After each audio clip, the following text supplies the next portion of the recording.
Bismillahirrahmanirrahim. Sudah kita katakan tadi bahwa amalan yang diterima oleh Allah apabila amalan tersebut kita lakukan sesuai dengan yang diajarkan Rasul dan kita ikhlas mengerjakannya. Itulah amalan yang akan diterima oleh Allah. Kalau tidak ikhlas, semua kita sepakat itu tidak akan diterima. Kalau seandainya tidak sesuai dengan sunnah Rasul, Rasul sendiri yang mengatakan itu tidak akan diterima oleh Allah.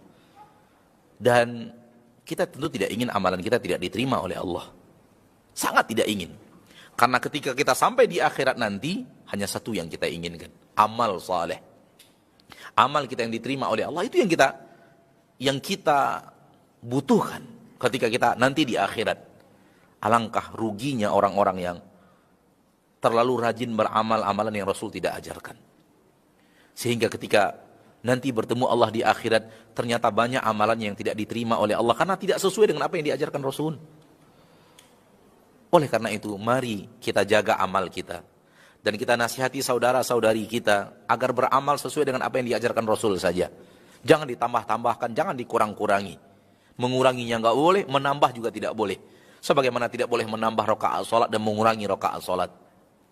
Sebagaimana tidak boleh menambah waktu berpuasa, baik waktu berbukanya atau mengundur-undur waktu berbukanya atau menambah-nambah waktu untuk imsaknya, nggak boleh.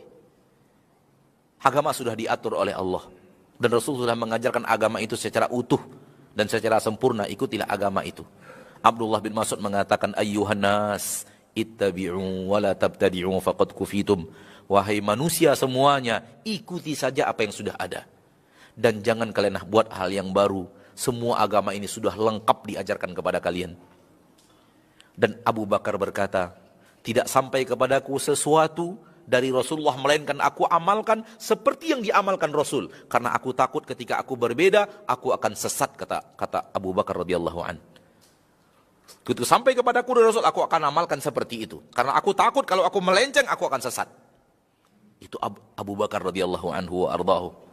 Siapa kita? Siapa kita? Ilmu kita dibanding Abu Bakar seperti apa? Takwa kita dibanding takwa Abu Bakar seperti apa? Ternyata Abu Bakar tidak berani melakukan sebuah amalan yang Rasul tidak ajarkan. Kata beliau, kalau aku keluar dari apa yang diajarkan Rasul, aku takut aku menjadi orang yang sesat. Karena Allah mengancam orang yang keluar dari apa yang diajarkan Rasul dengan kesesatan dan adab di akhirat di dalam Al-Quran.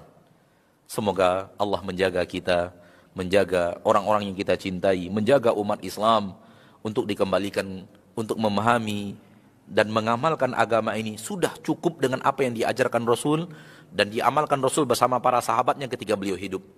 Itulah agama. Seluruh agama sudah dibahas selesai tuntas oleh Nabi sallallahu alaihi wasallam, kita tinggal mengikuti saja. Dan di akhirat kelak Nabi akan menjadi saksi atas amalan kita. Nabi sallallahu alaihi wasallam akan menjadi saksi atas amalan kita.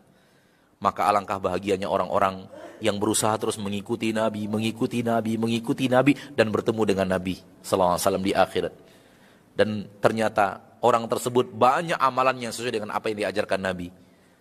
Lalu apa gerangan nasib orang yang rajin beramal namun tidak peduli apakah ini diajarkan Nabi atau tidak. Kemudian bertemu dengan Nabi dan ternyata banyak amalan tidak sesuai dengan apa yang diajarkan Nabi. Alangkah meruginya, alangkah menyesalnya. Dan tentu kita tidak mau ini yang menjadi nasib kita di akhirat kelak. Maka mari kita sesuaikan. Utusan Allah kepada manusia hanya satu, bernama Nabi Muhammad sallallahu alaihi wasallam. Maka ikutilah Nabi yang satu itu. Semoga semua kita diwafatkan di atas husnul khatimah. Dan semoga di yaumil akhirat, di hari akhirat kita mendapatkan ampunan Allah subhanahu wa ta'ala pada yaumil hisab. Semoga kaki kita dikuatkan ketika melintas di atas sirat. Amin ya rabbal alamin. Kita tutup dengan doa kafaratul majlis. Subhanakallahumma wa bihamdika asyhadu an la ilaha illa anta astaghfiruka wa atubu ilaik. Wassalamualaikum warahmatullahi